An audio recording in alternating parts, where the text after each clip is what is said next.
Bonjour à tous et bienvenue dans ce nouveau grand JT des territoires. Voici tout de suite les titres de l'actualité. Au sommaire, sécurité à Marseille, une fuite simulée à la centrale. Arkema déclenche un plan de gestion de crise.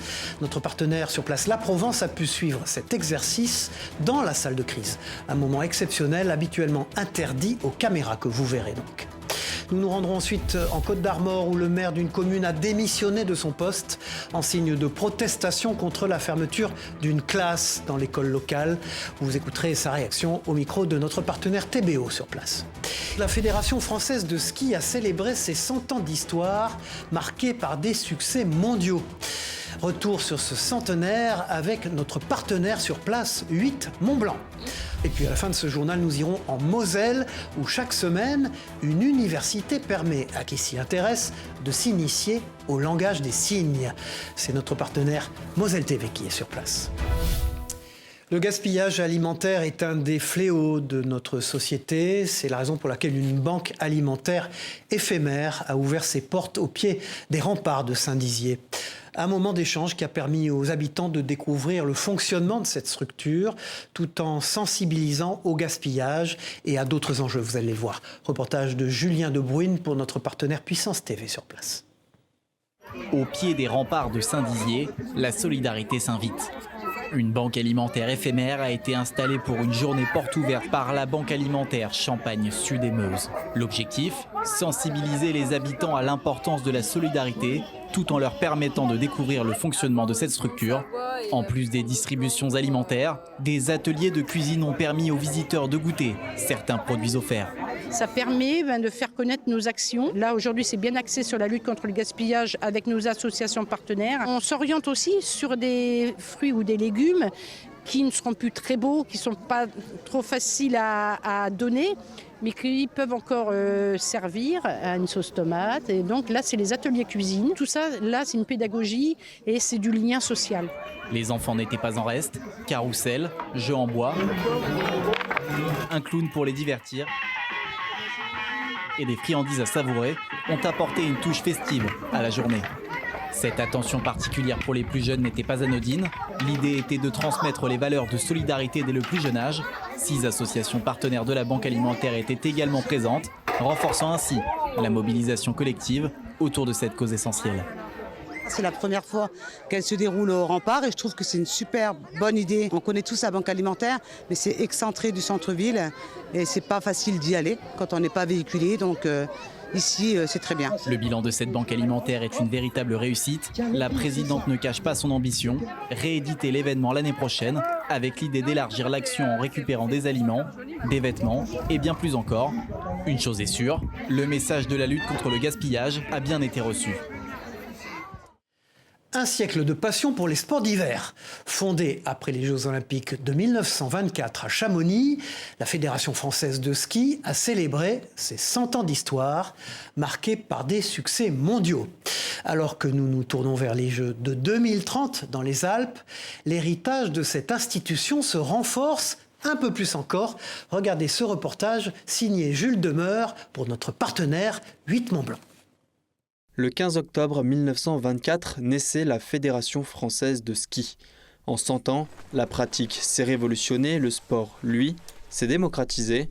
Pour son centenaire, la Fédération a réuni les champions de ski d'hier et d'aujourd'hui, l'occasion de célébrer l'héritage d'une histoire qui a traversé les époques. Le vrai héritage, c'est d'avoir formé des générations et des générations de skieurs, c'est-à-dire des gens qui vivent et qui ont vécu en montagne, et qui finalement ont créé cette espèce d'héritage immatériel qui est le plus important, la transmission. Transmettre de génération en génération les acquis des plus grands champions. Ils ont marqué l'histoire du ski français à coups d'exploits pour continuer d'inspirer leurs successeurs. Sans les autres, on n'est rien. On a besoin de stimulation, on a besoin d'échanges pour progresser, et c'est ce qui est arrivé. Et surtout, il y a une forme de solidarité intergénérationnelle qui est née à partir de là. Et je suis très fier de ça, très fier d'avoir réussi à rassembler cette grande famille. Des générations de skieurs brillants et aussi de skieuses brillantes. Dans les années 1960, les premières femmes se sont affirmées en montrant la puissance du ski féminin à travers les exploits des sœurs Guachel. On a été à la base du renouveau du sport français en général. Parce que dans la foulée, il y a eu Christine Caron. Le sport féminin avant, en France, n'avait pas une notoriété extraordinaire avant que nous, l'équipe de France féminine de ski, arrive et truste toutes les médailles. Une lente féminisation au sein de la fédération, comptant aujourd'hui près de 40% de femmes parmi ses licenciés, pour qui du chemin reste à faire ces prochaines années. On a envie d'intégrer encore plus les femmes par rapport aux équipes, c'est-à-dire qu'aujourd'hui les femmes devenir coach peut-être, ça c'est quelque chose qui a vraiment mis du temps à arriver, mais qui arrive vraiment. Il y a des femmes maintenant coach dans les équipes en tout cas étrangères, pas tout à fait encore en France, donc ça pourrait être un levier d'amélioration. Un héritage à poursuivre et renforcer pour cette famille du ski français qui verra s'écrire demain, à l'horizon des Jeux en 2030, les prochaines pages de son histoire. Et puis nous partons pour Marseille où l'anticipation est essentielle en matière de sécurité. Une fuite simulée à la centrale nucléaire a conduit la préfecture à activer son plan de gestion de crise. Notre partenaire La Provence a eu l'opportunité d'accéder à cet exercice au cœur du réacteur, un moment exceptionnel où les caméras sont habituellement interdites. Reportage de Rudy Dahan. Très bien, donc je comprends que la situation est effectivement grave. Je vous confirme l'activation de ce PPI. L'alerte est donnée. Le plan d'urgence vient donc d'être activé par le cabinet du préfet des Bouches-du-Rhône. Une importante fuite de produits chimiques suite à la chute d'une grue sur une canalisation vient d'être signalée par l'usine Arkema de Saint-Menet.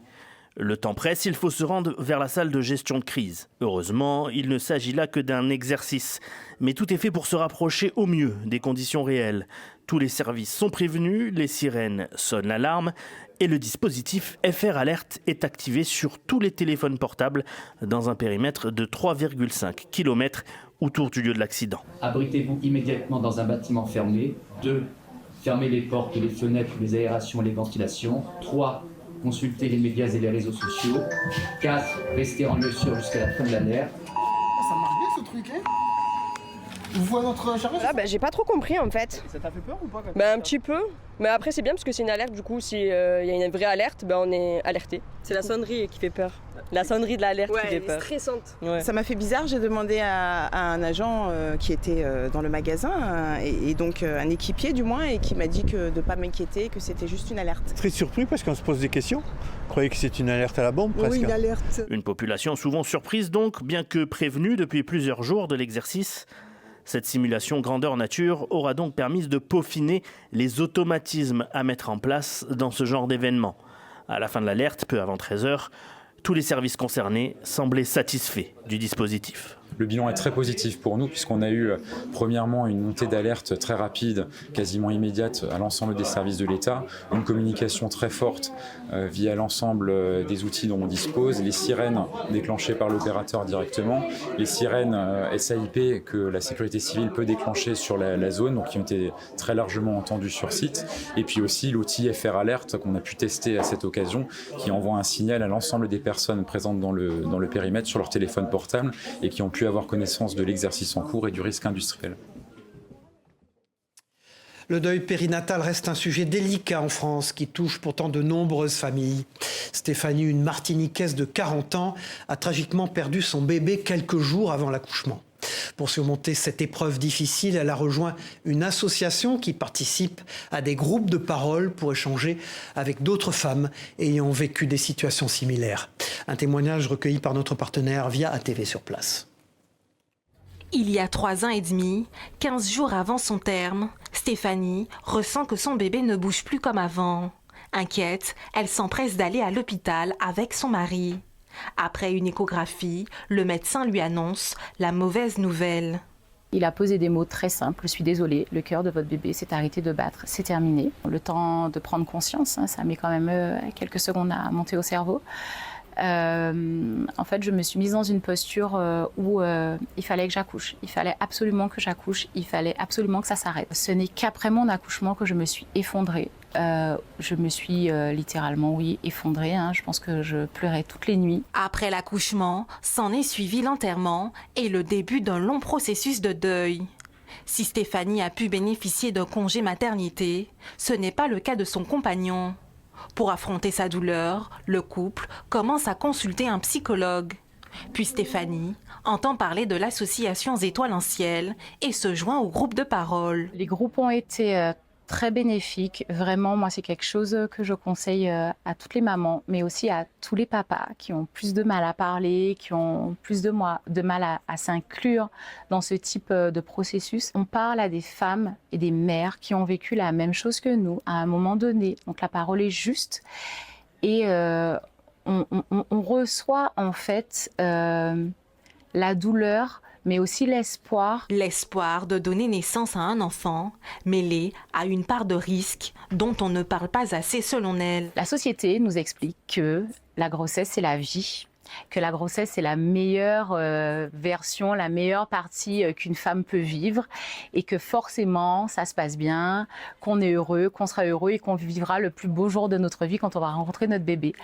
Sauf qu'en fait, une grossesse, c'est dangereux. C'est dangereux pour une femme, c'est dangereux pour un bébé. Et c'est vrai qu'il est important pour l'entourage de savoir réagir. Stéphanie est retombée enceinte quelques mois après la perte de cet enfant. Une grossesse émotionnellement dure à vivre. Son petit garçon a aujourd'hui 2 ans. Vous le savez, de plus en plus d'élus sont confrontés à de problèmes graves dans l'exercice de leur mandat. À Plus-Julien, en Côte d'Armor, Gilles Thomas, le maire, a décidé, lui, de rendre son écharpe. L'homme politique n'a pas supporté la fermeture d'une classe dans l'école locale, malgré des mois de mobilisation.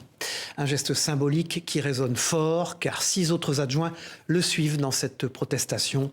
Ensemble, ils estiment ne pas être entendus par le gouvernement. Et la situation soulève des questions sur l'avenir de l'éducation dans cette petite commune. Notre partenaire TBO a pu s'entretenir avec le maire pour en savoir plus. Écoutons-le. Je suis au bout de ce que je pouvais faire, donc je me sens plus la force de continuer parce que je crois que dans nos petits territoires on n'est plus écouté, on n'est plus entendu. Malgré tous mes rencontres, malgré tout ce qu'on a pu faire, on n'a pas réussi à les faire changer d'avis. 24 enfants, 5 niveaux, pour moi c'est ingérable. Ils me disent le contraire. On verra la suite. Parce que là on parle 25 enfants gentils ou 24 enfants gentils, bien. Mais c'est pas ça, c'est plus ça l'école. Les enfants en difficulté, beaucoup d'enfants en difficulté. Du sport maintenant dans ce journal, et pas n'importe lequel, puisqu'il s'agit du motoball. Il combine le football et la moto et se joue sur un terrain herbeux, vous allez le voir. Le club de Souma 3 a vécu un moment de gloire puisqu'il a décroché son seul titre de la saison en remportant le trophée des champions. 2 buts à 1 face à Neuville de Poitou, et après un début prometteur avec un but rapide, l'équipe de Sébastien Varoumas a dû lutter pour préserver son avantage. Une finale pleine de tension.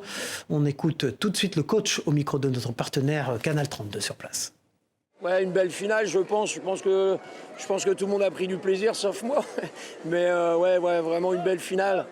J'avais demandé vraiment aux joueurs de rien regretter et surtout de se battre. Et ce soir, même dans les moments difficiles, j'ai une équipe qui avait du cœur, j'ai une équipe qui en voulait. Et c'est une équipe qui a montré que c'est une vraie équipe, malgré ce que tout le monde peut dire. C'est une vraie équipe. C'est une équipe de copains, c'est une équipe qui va le gagner ensemble. Même si, comme dans toutes les familles, il y a toujours des petits problèmes, mais dans tous les clubs, c'est pareil. Mais là, j'ai une vraie équipe. Avez-vous déjà entendu parler du chessboxing ? C'est une discipline sportive qui combine la stratégie des échecs et la boxe anglaise, oui. Tout droit inspiré d'une bande dessinée, ce sport unique alterne entre des rounds de boxe et des parties d'échecs, et il met à l'épreuve à la fois la force physique et la capacité mentale des participants. Popularisé récemment, il attire divers athlètes amateurs de nouvelles expériences sportives, et longtemps, un Français, Thomas Cazeneuve, a été le champion de cette discipline. Notre partenaire Télé Nantes s'est rendu à Saint-Herblain pour assister à un entraînement. Regardez.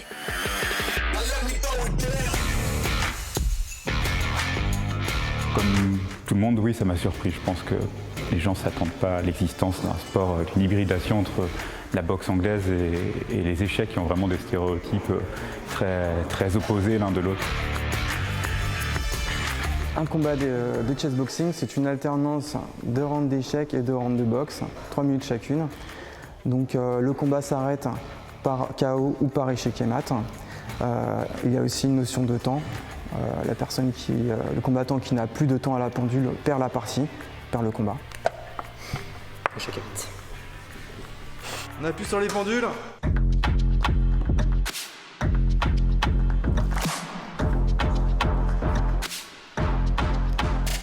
Je m'appelle Gabriel Lacouture, je suis chess boxer et j'ai récemment remporté un combat en l'IFC 6 qui s'est déroulé à 7 en catégorie élite moins de 75 kg. À la base, je viens des échecs et je suis venu à la boxe par le chess boxing. C'est vrai que l'alternance est assez difficile. Je trouve que ça demande vraiment une grande concentration et une grande capacité vraiment beaucoup d'efforts de gestion des émotions et du souffle.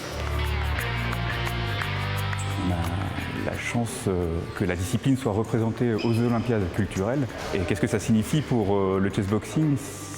C'est déjà une mise en avant du sport, une présentation du sport et donc un pas en avant aussi. Le réchauffement climatique force nos forêts à se réinventer. À Floirac, en Gironde, plusieurs organismes expérimentent un dispositif d'exclusion de pluie. L'objectif, analyser leur résistance à la sécheresse et mieux comprendre l'impact de ce changement climatique sur les arbres. Une expérience inédite en pleine forêt proposée par notre partenaire TV7, la chaîne du groupe Sud-Ouest. Contrairement aux apparences, cette construction en bois, haute de presque 10 mètres, n'est ni une serre ni un élément d'architecture, mais bien un système de protection contre la pluie. L'objectif, c'est de le laisser toujours sur la position automatique, où là, on va piloter via la station météo l'ouverture et fermeture lorsqu'il pleut. À l'arrivée de la pluie, le toit se ferme et abrite les pins maritimes, 8 variétés au total, dont 2 sont particulièrement résistantes à la sécheresse. Environ 60% des précipitations pourront être exclues, au printemps et à l'été. L'objectif, analyser la réaction des arbres soumis au stress hydrique et à la sécheresse, et donc au changement climatique. Tous ces arbres seront instrumentés avec des capteurs qui mesureront en continu leur croissance, la dilatation du tronc, leur stress, le stress hydrique, donc ce qu'on appelle un psychromètre qu'on applique sur le tronc et qui nous donne la teneur en eau du végétal, est-ce qu'il est stressé, est-ce qu'il n'est pas stressé, la quantité d'eau qu'il utilise, ce qu'on appelle le flux de sève, la transpiration de l'arbre, tout ça ce sera enregistré toutes les 30 secondes sur tous les individus qui se trouvent sous le dispositif. Donc ils seront complètement monitorés, comme à l'hôpital, ils auront une batterie de capteurs sur eux pour essayer de regarder leur réponse et notamment à quel moment ils décrochent vis-à-vis d'un stress extrême qu'on va simuler avec ce dispositif. Une expérimentation inédite qui va permettre de poursuivre les études déjà menées en laboratoire en conditions réelles. 10 années seront donc nécessaires pour effectuer des analyses. L'histoire, c'est d'adapter la gestion de la forêt au changement climatique. Et donc ici même, là, sous le dispositif, de tester les pins maritimes et à l'avenir aussi des chênes sur des conditions de stress hydrique, c'est-à-dire de sécheresse, plus fortes encore que celles qu'on attend dans le cadre du réchauffement climatique, pour anticiper un peu justement la réaction des pins maritimes dans ces conditions-là. Une parcelle témoin, soumise, elle, aux précipitations, a été plantée à quelques mètres de là afin de comparer les résultats. Un monde de silence ouvert à tous. Chaque semaine, l'université de Sarreguemines en Moselle propose à une dizaine de volontaires de plonger dans l'apprentissage de la langue des signes. Grâce à des séances ludiques et diversifiées, ces cours ne se contentent pas d'enseigner un nouveau langage, ils créent aussi des liens et favorisent, vous allez le voir, l'inclusion. Un reportage de notre partenaire Moselle TV sur place. Actualité oblige, c'est un vocabulaire bien particulier qui est à l'honneur, celui d'Octobre Rose et d'Halloween. Chaque mercredi pendant 2 heures, des apprenants de tout âge se réunissent pour apprendre la langue des signes. Des sessions qui sont l'occasion de créer des liens, de favoriser l'inclusion et d'enrichir la culture de chacun. C'est une langue qui est attirante en fait, parce que on observe beaucoup, dans l'expression. Et il y a beaucoup de communication, même plus, j'ai l'impression, parce qu'on doit vraiment observer l'autre et être attentif à l'autre. Et je trouve que c'est une manière de communiquer très intéressante. Et pour certains, c'est dans la vie professionnelle que ces bases peuvent être utiles.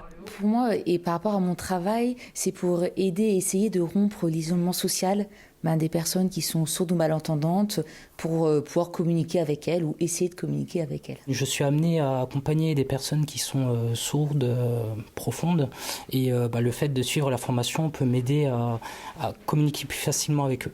Qu'est-ce qui est difficile? Parfois la coordination, essayer de reproduire ce qu'on voit, et parfois ça peut être un peu compliqué. Le cours est encadré par Danielle Wagner qui enseigne la langue des signes depuis 4 ans. Elle-même sourde, elle nous fait part de l'importance d'apprendre cette langue. Une belle opportunité d'apprentissage, mais surtout de rencontre et d'inclusion au-delà des mots. Voilà, et pour bien vieillir, rien de tel que de stimuler son esprit. À l'Île-Rousse, en Haute-Corse, l'atelier Bien Vieillir propose tous les jeudis des activités ludiques pour aiguiser les réflexes cognitifs des participants. Au programme, jeux de cartes, mémoire et logique dans une ambiance conviviale qui favorise le lien social. Un moment enrichissant pour tous, offert par notre partenaire Télépaésé sur place. L'objectif, c'est bien sûr la prévention de la perte d'autonomie et puis la stimulation, effectivement, la prévention des pertes d'autonomie au niveau cognitif. Et c'est comme faire un sport, voilà, il faut entretenir. Et là, c'est pareil sur le plan de la mémoire, et il faut faire des exercices, il faut entretenir, il faut stimuler. Donc, et puis en même temps, l'autre objectif, c'est aussi le lien social, parce qu'en fait, vous voyez, il y a une ambiance quand même très sympathique. Il y a du lien qui se crée entre les participants et ça rend l'isolement aussi. Cette semaine, c'est Léon de Fontaine qui était l'invité de Face au territoire sur TV5 Monde avec la PQR. Le porte-parole du Parti communiste français a répondu aux questions de nos partenaires. Écoutez ce qu'il a dit. Qu'est-ce qui vous anime? Quel est votre rêve de vie, Léon de Fontaine? Ça va être assez simple, mais en réalité, bien sûr, il y a tout mon engagement politique qui reste bien sûr quelque chose de assez structurant chez moi et envie que cette société puisse permettre d'offrir tous les codes aux jeunes pour pouvoir s'émaître et s'épanouir pleinement. Ça, c'est bien sûr un sujet important et ça. C'est pas gagner de l'argent. Non. Sinon, je serais encore une fois pas au Parti communiste français non plus d'ailleurs. Et l'autre sujet, moi, mon aspiration dans la vie, c'est de pouvoir être chez moi, Amiens, entouré des gens que j'aime, de pouvoir, en effet, de temps en temps donc faire maire d'Amiens peut-être. Et peut-être, on verra. Vous avez mentionné tout à l'heure votre compagne avec qui vous organisez des barbecues pour recevoir vos amis le week-end. Elle est engagée aussi, elle est de votre côté, de votre sphère politique. Oui. Alors elle n'est pas engagée politiquement, on est ensemble depuis un bon moment. Je n'étais pas engagé en politique quand on était ensemble au tout début. Elle n'est pas engagée politiquement. En revanche, on a des discussions politiques et en effet, elle est un soutien indispensable, notamment lorsqu'on est autant exposé médiatiquement. C'est important d'avoir une sphère privée aussi solidaire. Voilà, et puis les éditions locales du magazine Le Point, notre confrère, ce week-end dans les kiosques. Elles portent sur Lille et sur Nantes. À Lille, les équipes du Point parlent d'un marché d'opportunités dans l'immobilier avec des prix en baisse, des choix aussi très élargis et puis des candidats à l'achat qui négocient de plus en plus. Un sujet sur la secousse des transports également, qui sont sous haute tension là-bas, alors que la crise du métro devrait se résoudre. Et puis, l'eau du robinet n'est ni polluée ni cancérigène, affirme le vice-président de la métropole, qui se veut très rassurant. Et puis, à Nantes, l'édition Nantes, donc du Point, Nantes à la pointe de la recherche médicale, un grand sujet qui vous présentera tous les chercheurs qui sont à Nantes. Et puis Saint-Nazaire qui se réinvente. Saint-Nazaire avec ses chantiers navals, son aéronautique, ses nouvelles industries. Enfin, entre deux eaux, c'est également une sur l'immobilier. La chute des prix et des transactions se ralentit un peu à Nantes. Exploit culinaire maintenant dans ce JT au Salon Dauphinois 2024. Laurent Bouilloux, chef d'un restaurant au Versou, a battu un nouveau record en proposant un pâté en croûte de 2,02 mètres de long. Après 8 heures de travail minutieux, cette pièce impressionnante a été enfournée d'un seul tenant, nécessitant une précision impeccable du montage au démoulage. Regardez ce reportage de notre partenaire Télé Grenoble. Le Salon Dauphinois 2024 accueille un champion du monde dans la catégorie du plus long pâté en croûte. 2,02 m, c'est la taille du beau bébé de Laurent Bouilloux, chef cuisinier au Vieux Moulin sur la commune du Versou. 8 heures de travail ont été nécessaires pour faire éclore l'incommensurable pâté en croûte. Enfourné en une seule pièce, de la préparation au démoulage, le chef a dû faire preuve d'une grande précision. À chaque étape, on a rencontré une difficulté et à chaque étape, j'ai eu un moment de doute. Jusqu'à 1 heure avant de le démouler, j'avais pas trop la solution pour le démoulage parce que j'avais tellement peur de le casser. Mais bon, on y est arrivé et puis voilà. Beaucoup de contraintes en commençant par les outils. Le moule de 2 mètres a été réalisé sur mesure. Le four boulanger s'est vu lui aussi ajouter une porte métallique pour le fermer hermétiquement et garantir une cuisson homogène. Beaucoup d'efforts pour un record sans prise de tête. Laurent est avant tout un passionné de cuisine. Ouais, c'est pour le fun, c'est vraiment c'est la passion, c'est l'amour du métier, et, le challenge. C'est un jeu. Un huissier de justice s'est rendu sur le salon la veille pour valider le record de manière officielle. Laurent n'est en réalité pas si étranger au Guinness Book des records, puisque 2 années auparavant, il s'emparait du titre du plus grand gratin dauphinois du monde pour 23 mètres carrés. Mais pour lui, le pâté reste plus technique. Ah, beaucoup plus dur, beaucoup plus dur. Il y a énormément de technicité dans le pâté croûte et surtout sur une grosse pièce comme ça. Une grosse pièce qui sait séduire, le stand de Laurent attire les regards. Il est impressionnant. Et d'ailleurs, je trouve c'est extraordinaire de pouvoir réaliser un tel chef-d'œuvre. Et je trouve que c'est encourageant pour la suite et ça donne de la perspective et des rêves qu'on peut aboutir. Si l'original sera découpé plus tard dans la soirée, les versions réduites mais identiques ont pu être dégustées en avance. Ah, mais vraiment délicieux, c'est vraiment du pâté croûte artisanal. On a l'impression de retrouver les saveurs de notre jeunesse, vraiment à manger sans modération. À l'unanimité, le défi est validé, en attendant peut-être une nouvelle idée de médaille d'or à décrocher. Voilà, c'est la fin de cette édition. Merci de l'avoir suivi. On se retrouve très vite pour une nouvelle édition du Grand JT des Territoires. Au revoir à tous.